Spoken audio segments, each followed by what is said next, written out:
Sir जो कुंडलिनी का concept है आजकल जैसे सोशल मीडिया पे दिखाया जाता है कि एक सांप जैसी आकृति होती है हमारी स्पाइन में होती है ऐसे कह सकते हैं ऐसे स्टेटमेंट्स चलते हैं।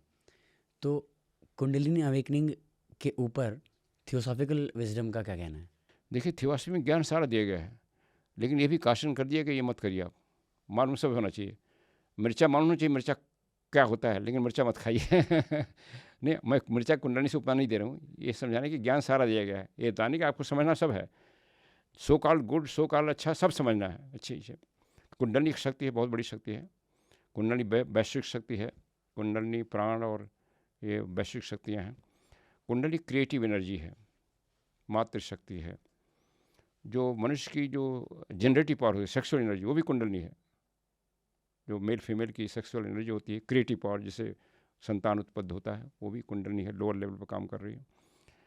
वही जब कुंडली हायर लेवल पर जाती है तो इंट्यूशन बुद्धि हो जाती है, बुद्धि जागृत हो जाती है। इनफैक्ट वॉइस ऑफ साइलेंस की कमेंट्री में मैडम ब्लॉस्की लाती हैं, वॉइस ऑफ साइलेंस में ही बुद्धि का एक्टिव होना ही कुंडली जगना है। बुद्धि का एक्टिव होना ही कुंडली जगना है। वैसे जगना सोना कुछ नहीं, अगेन रूपक है। बुद्धि को जगने के पहले अभी हमारी जो वो शक्ति है, क्रिएटिव शक्ति, क्रिएटिव ऊर्जा है, वो शक्ति, शक्तियाँ सात तरह की मानी गई हैं, 7 पावर्स। 1 पावर कुंडलिनी है और मेन पावर है। सारा क्रिएशन उसकी शक्ति से होता है। जैसे बताया कि जनरेटिव पावर, सेक्सुअल पावर जो है क्रिएटिव, वो भी कुंडलिनी है, एट दैट लेवल काम कर रही है। और हायर लेवल पर वही प्रज्ञा बन जाती है, बुद्धि बन जाती है, ज्ञान बन जाता है, सही ज्ञान बन जाता है वो बन। तो जब मनुष्य साधना में आता है, हो जाता है, तो नीचे की जो सेक्सुअल एनर्जी कम हो जाती है, धीरे धीरे वो ख़त्म हो जाती है, उसकी ज़रूरत नहीं रह जाती, और वो ज्ञान ऊपर आ जाता है, वो कुंडली जगता है। तो कुंडली जगाने जग सकती है, लेकिन अगेन अगर हम आर्टिफिशियल प्रयास से करें, जैसे कुछ विधियाँ करती हैं, तो गलत परिणाम आएंगे। तो इसमें कहा गया कभी कभी आदमी पागल हो जाता है अगर जल्दी कुंडली जाए, क्योंकि वो भी कहा कि जो अभी आपने माइंड तो प्योर नहीं किया, तो प्रज्ञा तो जाएगी नहीं, तो एक्सेसिव सेक्सुअल एनर्जी बढ़ जाएगी आपकी, and you will involve all the sexual crimes वगैरह। सो कुंडलिनी को उन्होंने कहा कि ऑटोमेटिक जगने दीजिए। उसका एक ही तरीका है, माइंड को प्योर करिए, भावनाओं को सेल्फलेस सर्व किए, दैट इज़ ओनली वे, और कोई रास्ता नहीं है। जब कहता है कि रास्ता एक ही है, माइंड को प्योर करना, भावनाओं को प्योर करना और सेल्फलेस सर्वे करना, उसी रास्ते सब कुछ होगा।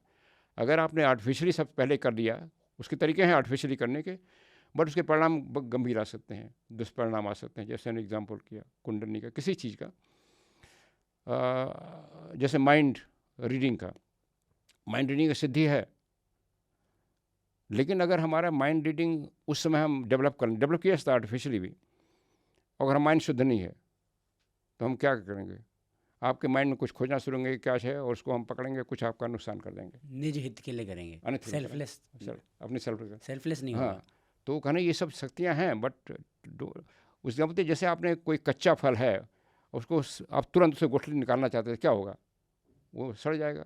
इसे पकने दीजिए, तब निकालने दीजिए। पकने का कई तरीका है, अपने को शुद्ध करिए, ठीक करिए, वही तरीका है, और फिर कुंडली अपने आप जगेगी। तो थियोसफी का यही पॉइंट है कि शक्तियाँ सारी हैं जो मेंशन है, लेकिन जो गलत प्रथाएं बन गई हैं, कुंडली जगा दो, ये जगा दो, और ये पढ़ने की शक्ति आँख बंद करके ये देख लो, वो सब गड़बड़ करते हैं। इसलिए वॉइस ऑफ साइलेंस पहली श्लोक शुरू करता है, बीवेयर ऑफ सिद्धीज। सिद्धि पाली में सिद्धि को कहते हैं, सिद्धियों से सावधान रहो। क्योंकि मोस्टली जो सो कॉल्ड स्पिरिचुअल प्रोसेसेस हैं, वो सो कॉल्ड हैं, स्पिरिचुअल नहीं है। तमाम धर्म गुरु गुरुवानी जो हैं कहते हैं ये पावर जग जाएगी, वो पावर जग जाएगी, तो वो बहुत गलत रास्ता है थियोसफी के अनुसार, गुहि दर्शन के अनुसार हमें। और यही हमारे सब बता रहे हैं, उपनिषद भी बता रहे हैं, हमारे पतंजलि योग शास्त्र भी बता रहे हैं। पतंजलि भी कह रहे हैं कि आप सिद्धियों के चक्कर मत पड़िए, सिद्धियाँ हैं, वो आएंगी एक तरफ। अब जैसे मास्टर को सारी सिद्धियाँ हैं, but they can not miss use it now. वो माइंड को पढ़ सकते हैं, लेकिन वो माइंड को अपने उस समय नहीं इस्तेमाल करेंगे। वो काया प्रवेश कर सकते हैं, लेकिन अपने काम करने नहीं करेंगे, वो सिद्धियाँ आएंगी।